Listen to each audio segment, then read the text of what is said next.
mereka ini lihai sekali. Jadi salah satu modus yang paling sering adalah mereka menjadi pembeli, pura-pura menjadi pembeli, kemudian juga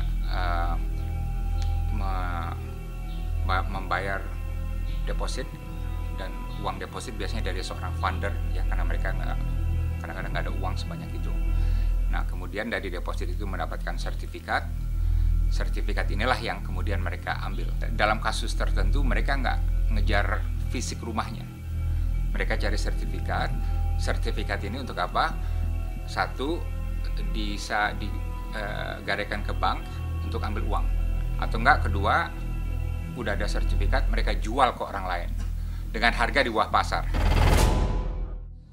Untuk kasus ini tersangka sudah kita amankan dan ini sudah berjalan ya.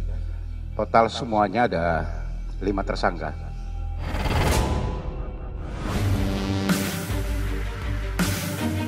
Di berbagai media, Dino terang-terangan menyebut nama Freddy Kusnadi sebagai salah satu dalang mafia tanah yang mengelabui ibunya itu. Dino mengklaim dirinya mengantongi bukti kuat keterlibatan Freddy. Kekesalan Dino menjadi-jadi lantaran nama yang diyakini sebagai dalang penipuan itu justru bebas berkeliaran. Orang-orang ini jelas akan berkelit terus ya, tapi nama Freddy udah ada di minimal 3 kasus rumah yang menimpa ibu saya, 3 ya, bukan 1. Dan sudah ada pengakuan dari tersangka bahwa Freddy ini adalah dalang mereka ya, orang yang memberikan KTP palsu, yang mengatur figur palsu dan rekening palsu, dan lain sebagainya.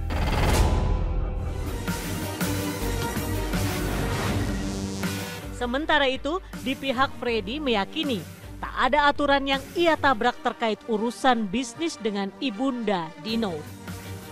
Freddy pun mengklaim pernah bertemu dengan ibunda Dino untuk urusan jual beli rumah yang ada di kawasan Kemang, Jakarta Selatan.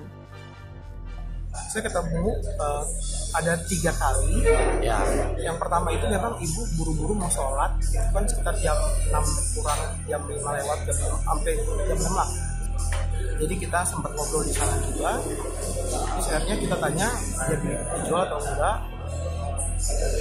Rumahnya ibunya di mana itu? Di belakang rumah makan Padang, di belakang Kemang. Kapan AJB?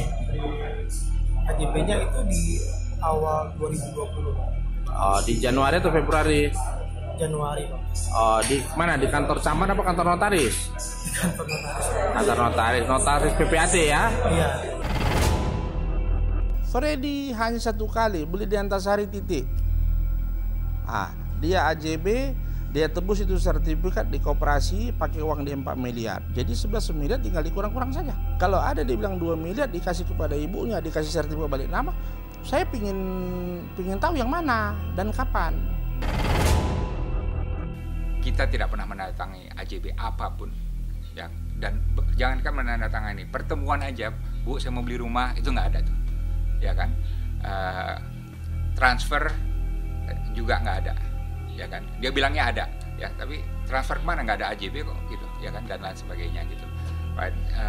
Jadi dia akan mempersiapkan hal-hal yang bersifat legalistis gitu. Wah kayaknya saya udah ke sini dan sana. Pihak Freddy yang merasa disudutkan karena dituding sebagai mafia tanah tak berdiam diri. Melalui kuasa hukumnya, Freddy lantas melaporkan balik Dino dengan dugaan pencemaran nama baik. Hari Sabtu kami laporkan karena Twitternya menyebut nama Freddy 3 kali. Kan pasti Freddy itu. Kecuali dia bilang nanti bukan Freddy yang itu, ya kami cabut laporan. Kita tunggu nanti kan itu Freddy yang mana kan gitu. Hanya saja dia bilang Freddy yang membalik nama, yang rumahnya di yang di Antasari, ya udah berarti Freddy kami. Saya nggak takut, nggak gentar, karena dia yang sudah mencoba melaporkan saya dan sudah melaporkan, right? Jadi saya akan tentu melawan balik. Ini adalah jurus-jurus yang biasa mereka lakukan. Sekarang ini saya melihat sindikat lagi panik dan berusaha dengan segala cara untuk mendiskreditkan saya.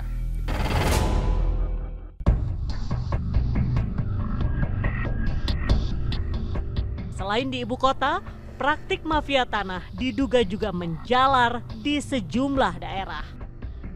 Di Kabupaten Tangerang, Banten misalnya, rakyat kebanyakan mendadak kehilangan tanah mereka seiring terbitnya dokumen siluman. Entah bagaimana bisa. Kalau mafia kan pasti terorganisir, dia tidak mungkin sendiri.